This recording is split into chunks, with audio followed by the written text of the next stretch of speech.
आज सबभन्दा ठुलो षड्यन्त्र कहाँ भइरहेछ भने नेपाली कांग्रेस र एमसीसीलाई समर्थन गर्ने सांसदहरू मात्रै संसदमा उपस्थित हुने, अरूहरूले संसद बहिष्कार गरे जस्तो गर्ने, विरोध गरे जस्तो गर्ने र पारित हुन दिने र कानुनमा भएको एउटा ग्रे एरिया, कानुनमा भएको अस्पष्टतालाई टेकेर एमसीसी पास गर्ने जुन षड्यन्त्र भइरहेछ यसको लागि चाहिँ सम्पूर्ण नागरिकहरू सचेत हुन जरुरी। राप्रपा देखिएन, राप्रपाले पनि त्यहाँ गएर विरोध गर्थ्यो होला, विरोध गरोस् भन्ने हामीले चाहेका थियौँ, तर राप्रपा देखिएन। त्यसैले म के भन्छु भने राप्रपा लगायत सबै राष्ट्रवादी शक्तिहरूलाई 12 गते पार्टीको झण्डा लिएर होइन, राष्ट्रिय झण्डा लिएर सडकमा आउनुहोस्, संसद घेर्नु पर्दछ र एमसीसी कुनै पनि हालतमा पास गर्न दिनु हुँदैन।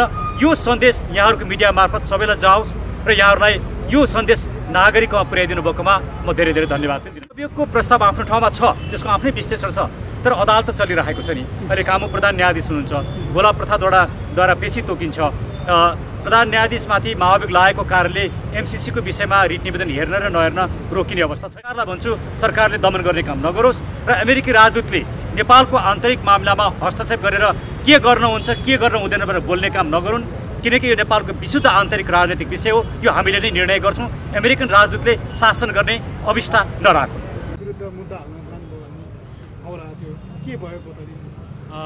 आज हामी मैले सर्वोच्च अदालतमा नेपालका लागि नेपाली पार्टीको तर्फबाट एमसीसीको विरुद्धमा हामी रिट निवेदन लिएर गएका छौँ।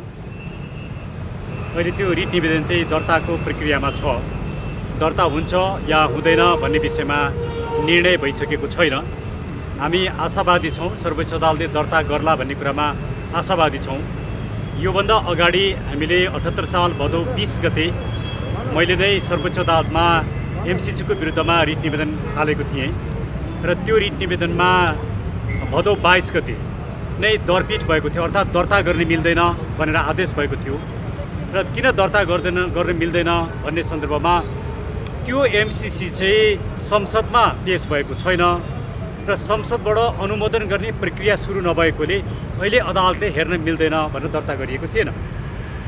अहिले हामीले रिट निवेदन लिएर जाँदा अब त संसदमा दर्ता भइसकेको छ, पेश भइसकेको छ र अनुमोदनको प्रक्रिया सुरु गर्नको लागि मन्त्रीले प्रस्ताव पनि टेबल गरिसकेको अवस्था छ र 12 गतेलाई संसदको बैठक पनि बोलाइएको अवस्था छ। त्यसैले एमसीसी पारित गर्न हुँदैन भन्ने 3-4 वटा कारणसहित मैले रिट निवेदन दर्ता गरेको छु। पहिलो कारण चाहिँ एमसीसी जुन सम्झौता अन्तर्राष्ट्रिय कानुन, खास गरिकन Vienna convention on law of treaties 1969 भनिन्छ, त्यसलाई हामीले भियना संविधा भन्छौँ छोटकरीमा।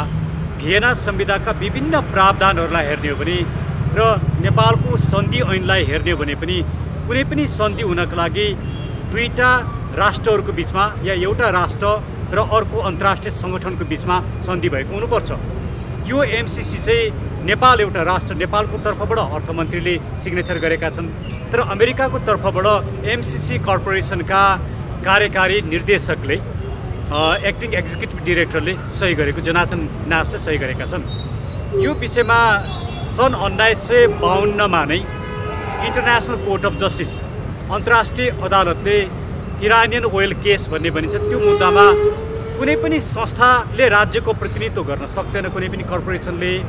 त्यसैले कर्पोरेसनसँग गरिएको सम्झौता होइन भनेर निर्णय गरिसकेको छ। त्यसले अन्तर्राष्ट्रिय कानुनका आधारमा पनि र भियना कन्भेन्सनका आधारमा पनि एमसीसी सम्झौताको श्रेणीमा नै पर्दैन। जब कानुनी रूपमा यो अन्तर्राष्ट्रिय कानुनको आधारमा सम्झौता नै होइन भने त्यस्तो सम्झौतालाई संसदमा लगेर पेश गर्न पाइँदैन, कानुन त मिल्दैन भन्ने एउटा तर्क। दोस्रो तर्क, एमसीसीका थुप्रै बुदाहरू मुलुकको हितमा छैनन्, राष्ट्रघाती छन्। यसरी राष्ट्रघाती भएको यो एमसीसीको सम्झौता स्वयंमा नै संसदमा लगेर पारित गराउनु पर्दछ भनेर नलेखिएको कारणले गर्दाखेरि यसलाई संसदमा पेश गर्न सकिँदैन र संसदमा पेश गरियो भने पनि हाम्रो संविधान अन्तर्राष्ट्रिय कानुनसँग बाजिएको कारणले गर्दाखेरि यो एमसीसीलाई संसदबाट पारित गर्न हुँदैन। किन बाजियो भन्दाखेरि हामीले थुप्रै कारणहरू दिएका छौँ। त्यसमध्येका केही प्रमुख कारणमा पहिलो कारण, नेपालको संविधानले संवैधानिक सर्वोच्चताको सिद्धान्तलाई अङ्गीकार गर्छ, अर्थात् त्यो भनेको यो मुलुकको शासन व्यवस्थामा संविधान सबैभन्दा माथिल्लो कानुन हो, संविधानभन्दा माथि कोही व्यक्ति पनि हुँदैन, कुनै कानुन पनि हुँदैन भन्ने यसको सिद्धान्त हो। यो सिद्धान्तको ठिक्क विपरीत गएर एमसीसीको धारा 7मा चाहिँ के लेख्यो भने एमसीसी चाहिँ नेपालको घरेलु कानुनभन्दा पनि माथि हुनेछ भनेर लेख्यो।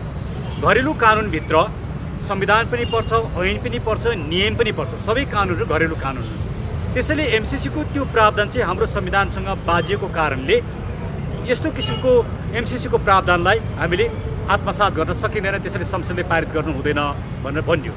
दोस्रो के भनिएको छ भने एमसीसीको प्रोजेक्ट लागू भएको ठाउँमा यदि त्यहाँ कुनै अपराध भएको खण्डमा पनि, कुनै गैरकानुनी काम भएको खण्डमा पनि नेपाली अदालतले मुद्दा पनि हेर्न पाउँदैन र सुरक्षा निकायले सुरक्षा गर्न पनि पाउँदैन र कुनै किसिमको खोज तलास गर्न पनि पाउँदैन। त्यसले गर्दाखेरि नेपालको सिङ्गो कानुन प्रणालीलाई नै मिचेर एमसीसी पास गराउनुले चाहिँ नेपालको सार्वभौम सत्तामाथि आँच पुर्याउँछ, नेपालको राजनीतिक स्वाधीनतामाथि आँच पुर्याउँछ। त्यसैले एमसीसी चाहिँ संसदमाबाट पारित गर्न हुँदैन भनेर दोस्रो त्यो भन्यो। तेस्रो के भन्यो भने एमसीसीले के भन्छ भने नेपालको सरकारले चाहिँ अमेरिकी कानुन र एमसीसीले दिएको निर्देशन पालना गर्नुपर्छ भन्छ। यदि हामीले विदेशीको कानुन र विदेशीको निर्देशन पालन गर्नु हो भने त्यो भनेको उपनिवेशवाद हो। त्यसैले एमसीसीले चाहिँ नयाँ किसिमको उपनिवेशवाद सुरु गर्यो। यसले हाम्रो राजनीतिक स्वाधीनता, सार्वभौम सत्ता यी सबैलाई चाहिँ चुनौती दियो। यसरी हाम्रो सार्वभौम सत्तालाई नै चुनौती दिने दस्तावेजलाई स्वीकार गर्न हुँदैन भनेर थुप्रै कुराहरू यसभित्र उठाइएको छ। र तेस्रो हामीले के भनेका छौँ, मैले के भनेको छु यसमा भने यदि एमसीसी पास गर्नुपर्छ भने मुलुकको ऐनमा भएका यी प्रावधानहरू अन्तर्राष्ट्रिय कानुनमा के हुन्छ भने एउटा रिजर्भेसन भन्ने क्लज हुन्छ। भियना कन्भेन्सनको आर्टिकल 14मा रिजर्भेसन भन्ने एउटा क्लज छ। त्यो रिजर्भेसन भनेको चाहिँ हामी यति कुरामा चाहिँ हामी मान्दैनौँ, त्यसैले यी कुराहरू चाहिँ हाम्रो संविधान, हाम्रो कानुन प्रतिकूल छन्, त्यसमा चाहिँ हाम्रो विमति छ, हाम्रो रिजर्भेसन छ भनेर पठाउन सकिन्छ। र त्यो सूचना दिइसके पछाडि अर्को पक्षले त्यसमा विरोध जनाएन भने त्यो रिजर्भेसन राखेको कुराले मान्यता पाउँछ।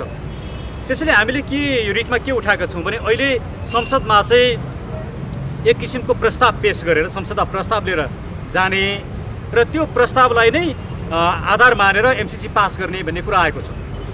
हामीले एकतर्फी रूपमा लिएर गएको कुनै पनि किसिमको प्रस्ताव या निर्णय त्यो सन्धिको अङ्ग पनि हुन सक्दैन, त्यसले सन्धिलाई परिमार्जन पनि गर्न सक्दैन, संशोधन पनि गर्न सक्दैन। त्यसैले यो चाहिँ आम नेपाली नागरिक र मुलुकलाई झुक्क्याउने कुरा हो। त्यसले यदि संसदमा लगेर पास गर्यो भने हामीले थुप्रै बुँदाहरू उठाएका छौँ।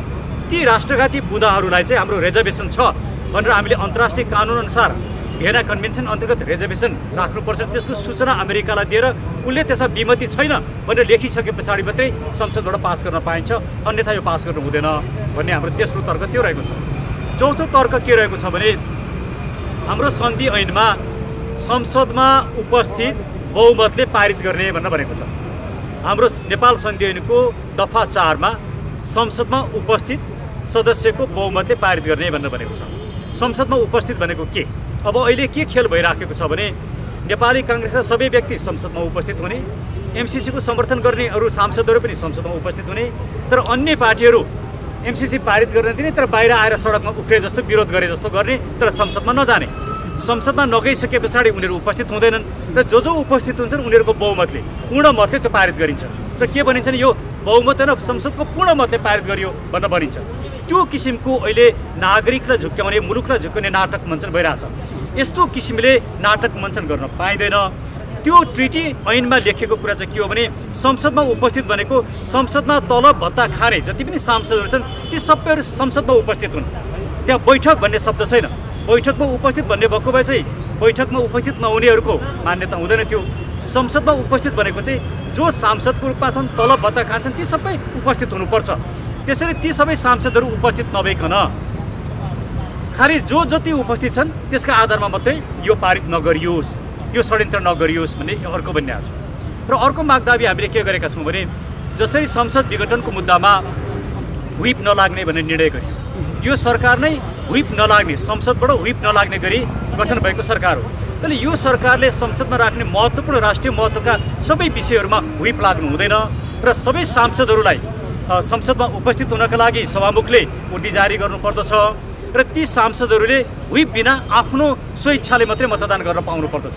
त्यो बाहेक नेपाली काङ्ग्रेसका सांसदहरू र केही एमसीसीका समर्थक सांसदहरू मात्रै उपस्थित भएर अरूले चाहिँ संसद बहिष्कार गर्ने या संसदमा उपस्थित नभएर पारित गर्न सजिलो बनाउने माओवादी समाजवादी या एमाले जुन अहिले प्रपञ्च रचिरहेका छन् त्यो कुराले चाहिँ हाम्रो संविधान लोकतन्त्र र परिवर्तनका सम्पूर्ण कुराहरूलाई चाहिँ धाराशायी पार्छ। त्यस्तो हुन दिनु हुँदैन भनेर यी 4-5 वटा कुराहरू रिट निवेदनमा उठाइएका छन्। अब बहुमत भयो भने चाहिँ अबको 12 गते चाहिँ पास हुने सम्भावना देखिन्छ।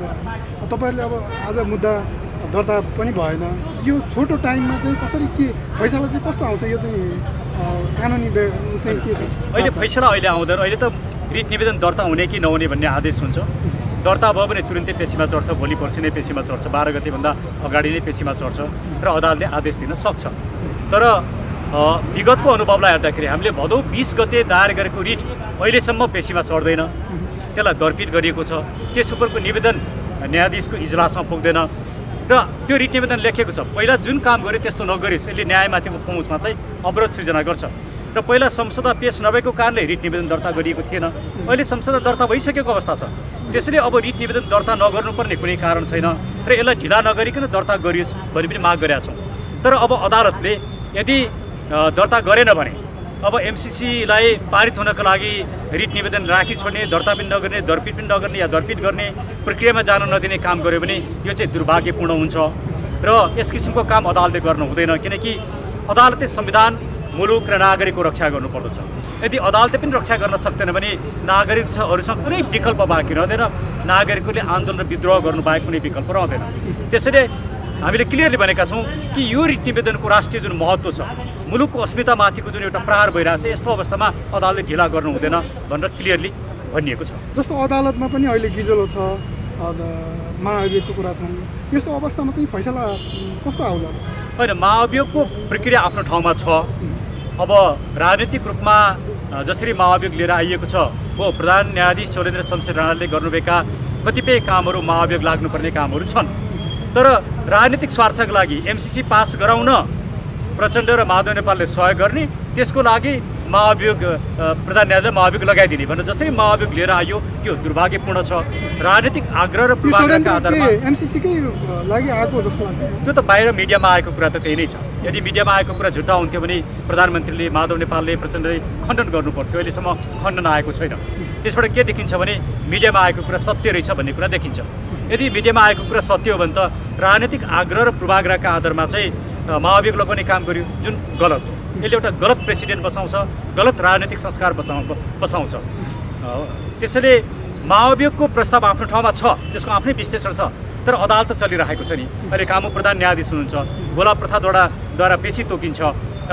प्रधान न्यायाधीशमाथि महाअभियोग लागेको कारणले एमसीसीको विषयमा रिट निवेदन हेर्न र नहेर्न रोकिने अवस्था छैन। तर आज सबभन्दा ठुलो षड्यन्त्र कहाँ भइरहेछ भने नेपाली काङ्ग्रेस र एमसीसीलाई समर्थन गर्ने सांसदहरू मात्रै संसदमा उपस्थित हुने, अरूहरूले संसद बहिष्कार गरे जस्तो गर्ने, विरोध गरे जस्तो गर्ने र पारित हुन दिने र कानुनमा भएको एउटा ग्रे एरिया, कानुनमा भएको अस्पष्टतालाई टेकेर एमसीसी पास गर्ने जुन षड्यन्त्र भइरहेको छ, यसको लागि चाहिँ सम्पूर्ण नागरिकहरू सचेत हुन जरुरी छ। त्यसैले हामीले के भन्छौँ भने यो 12 गते, यही फागुन 12 गते सम्पूर्ण नेपाली नागरिकहरू 12 बजे माइतीघर मण्डलमा आउनुहोस्। यहाँबाट हामी संसद बन्द गरेर संसद भवन घेर्नु पर्दछ। त्यो दिन हामीले एमसीसी पास गर्न दिनु हुँदैन। त्यसले त्यसको लागि हामी अदालतमा पनि लडाइँ लडिरहेका छौँ, त्यो प्रक्रियामा छौँ र हामी सडकबाट पनि लडाइँ लड्नु पर्छ। यो लडाइँ भनेको शान्तिपूर्ण हुन्छ। तर कसैले सरकारले जसरी आज गोली चलाइरहेछ, असुर ग्यास चलाइरहेछ, सरकारले दमन गर्छ भने त्यसको प्रतिकार निश्चित रूपमा हुन्छ, त्यसमा नागरिकहरूले प्रतिकार गर्छन्। र म सरकारलाई भन्छु, सरकारले दमन गर्ने काम नगरोस् र अमेरिकी राजदूतले नेपालको आन्तरिक मामिलामा हस्तक्षेप गरेर के गर्नुहुन्छ के गर्न हुँदैन भनेर बोल्ने काम नगरून्। किनकि यो नेपालको विशुद्ध आन्तरिक राजनीतिक विषय हो, यो हामीले नै निर्णय गर्छौँ। अमेरिकन राजदूतले शासन गर्ने अवस्था नराखौँ। हिजो राप्रपा देखिएन, राप्रपाले पनि त्यहाँ गएर विरोध गर्थ्यो होला, विरोध गरोस् भन्ने हामीले चाहेका थियौँ, तर राप्रपा देखिन। त्यसैले म के भन्छु भने राप्रपा लगायत सबै राष्ट्रवादी शक्तिहरूलाई 12 गते पार्टीको झन्डा लिएर होइन, राष्ट्रिय झन्डा लिएर सडकमा आउनुहोस्, संसद घेर्नु पर्दछ र एमसीसी कुनै पनि हालतमा पास गर्न दिनु हुँदैन। यो सन्देश यहाँहरूको मिडिया मार्फत सबैलाई जाओस् र यहाँहरूलाई यो सन्देश नागरिकमा पुर्याइदिनु भएकोमा म धेरै धेरै धन्यवाद पनि दिन चाहन्छु। त्यो अब दर्ता गर्ने फाँटमा बस्ने अधिकारीको नाम पनि सुनाइदिनुहोस्। अब त्यो व्यक्तिगत रूपमा यसमा नजाउँ, त्यो व्यक्तिगत कुरा होइन। म वास्तवमा मलाई त्यो नाम पनि मलाई थाहा छैन, फेरि नाम लिनु उपयुक्त पनि हुँदैन। किनभने कर्मचारीहरूको पनि त्योभन्दा माथिल्ला हाकिमहरू हुन्छन्, त्योभन्दा माथिल्ला हाकिमहरू हुन्छन्। कर्मचारीले गर्ने प्रत्येक क्रियाकलापलाई उनीहरूका हाकिमहरू नियन्त्रण गरिरहेका हुन्छन्। त्यसैले यसलाई कर्मचारीलाई दोष दिन हुँदैन। हस्, यहाँहरू सबैलाई धेरै धेरै धेरै धन्यवाद। हस्, धन्यवाद।